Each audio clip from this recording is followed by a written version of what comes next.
That's when my father asked me, would you like to be involved sa Bookmark?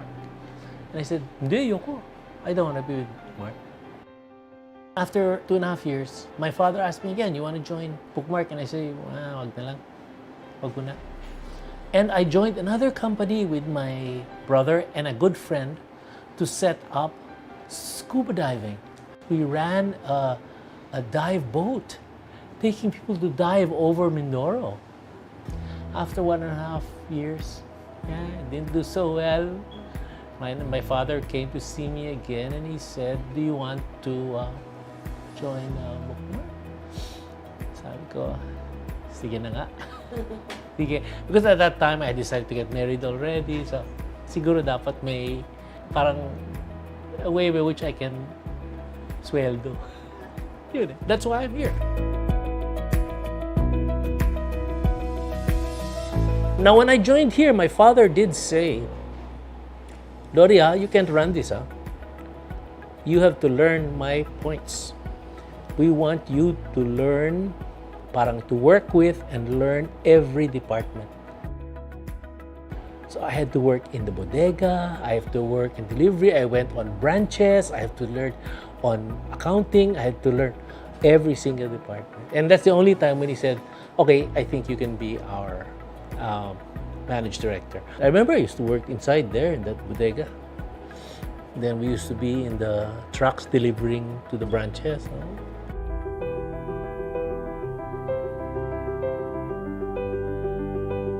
Books is a beautiful business.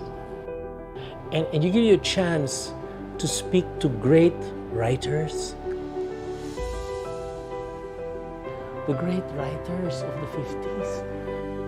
People like Doreen Fernandez. They're all here. And they would come in this room and we'd talk, kwento, we'd have lunch, we'd have eat somewhere. If your books gets involved in photography or in great areas, then you will see places you have never seen before. We did a book once upon a time with Margie Moran where we did a coffee table book on Mindanao. And because of that, we had to every major area of Mindanao. I have been through Bungao, I have been Holo, I've been the area of Zamboanga, I've been through areas where, places in Marawi, I've been through, name it.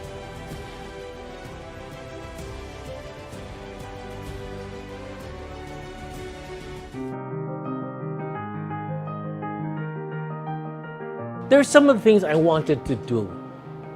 One is we wanted to expand the stores. I wanted more stores.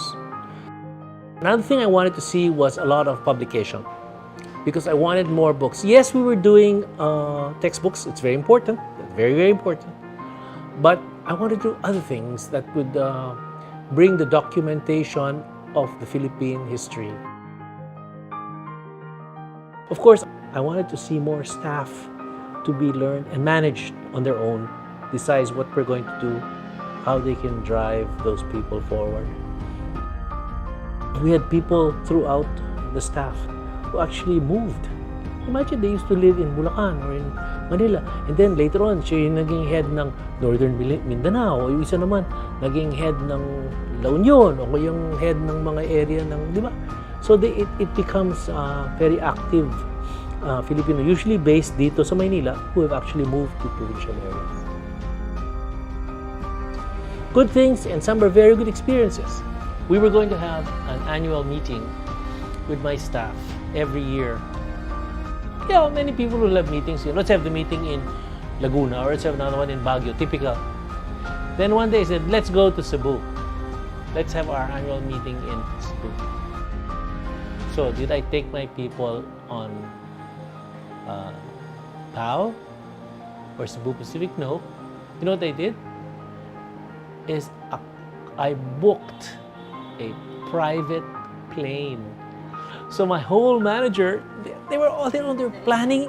Jane, they take the business plane, airplane that's taken from Manila, get in, take off. Parang it's an experience, ba?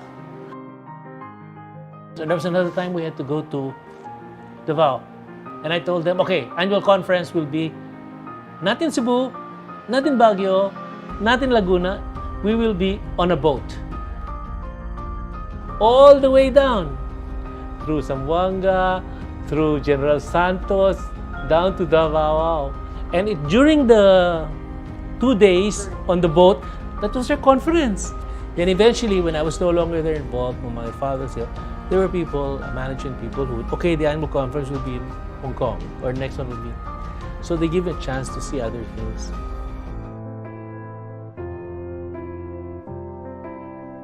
You see, in the 70s, I was very, very interested in photography. You know, whenever I take a trip, let's say going to Palawan or to Mindanao, whatever, I would carry 36 films in my box because every 36, I don't shoot prints, no, slides. And so you look at, talo.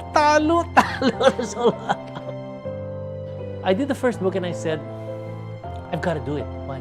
There was no book on Philippine wildlife. There was no book. And so I said, we got to take pictures of some Philippine wildlife, and came out with this book. Because how do you get Filipinos about wildlife unless they knew what the animals look like? So I went around taking photographs. My cause, I would go around Babaya, take picture. That's how it started. And from wildlife, it go to other places around. Because if you're going to just photograph something, let's say you go to northern Mindanao to photograph deers and other animals there. When you're going around, wow, magandang island yan, let's take a picture of a beach, or let's take a picture of a... Then we realized that aside from wildlife, I was giving photographs to DOT. I gave the first load card to PLDT for the whale shark, for the tarsier, for the Philippine eagle.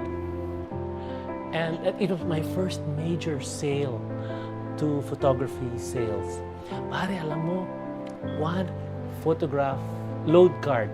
So, 3 sila, no? Tatlo. Philippine eagle, whale shark, tsaka 150K each. Tatlo! So, hanapin ko. Like, I would go to Bohol, hanapin ko yung tarsier yan. Wala pa yan. Wala kang makikita. Ako lang na tao na dyan sa naghihintayin ko. 150K. That's why I got involved. So that's why I got into all these things, because I really wanted to do photography. Because there are many, many parts, up to date, many portions in the Pilipinas na hindi pa rin napupunta.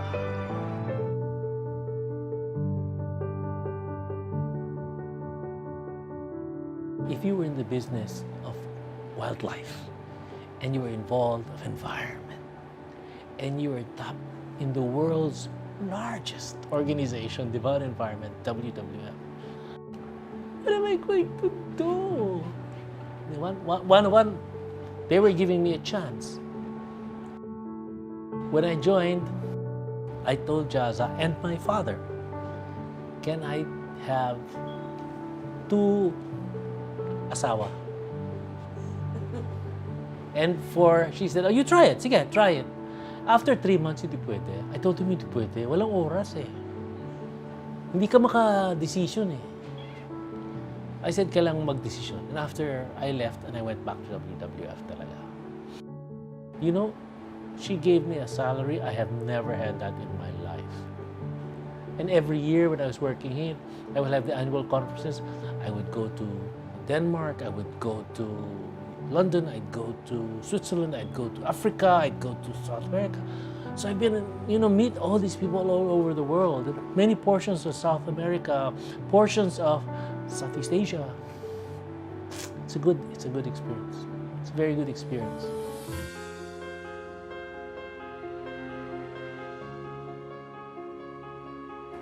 Publications like Bookmark will have to decide what role they want to invest. There are many questions you have to ask. Are we going to use books? Or use the new generation ng mga bata? Ito bang ginagamit o iPad? or laptop? Is the best, is that the easiest way to the field guide? Should it be there? Or should it be sold as an app? It depends on the generation, number one. So she has to decide. I think Bookmark has to decide which is the area this society is going to change. Be ready. We'll have to change how to. Now you say, no, we just want to talk about Bookmark, and we want to do any. We can do both, right? According to the United Nations, by 2030, you will have a major climate change problem. By 2030, so in 12 years. And by the time you look at 2030, it won't be 108 million Filipinos. There will be 125 by 2030. Okay, so the thing is there, is it important for us just to sell books? Or shouldn't we try to sell both? I mean, does it have to be a book? Can it be a combination of books, YouTube, diba? For me, it has to be that way. You have to realize that the world will need new ideas. Just give new ideas so people can be interested.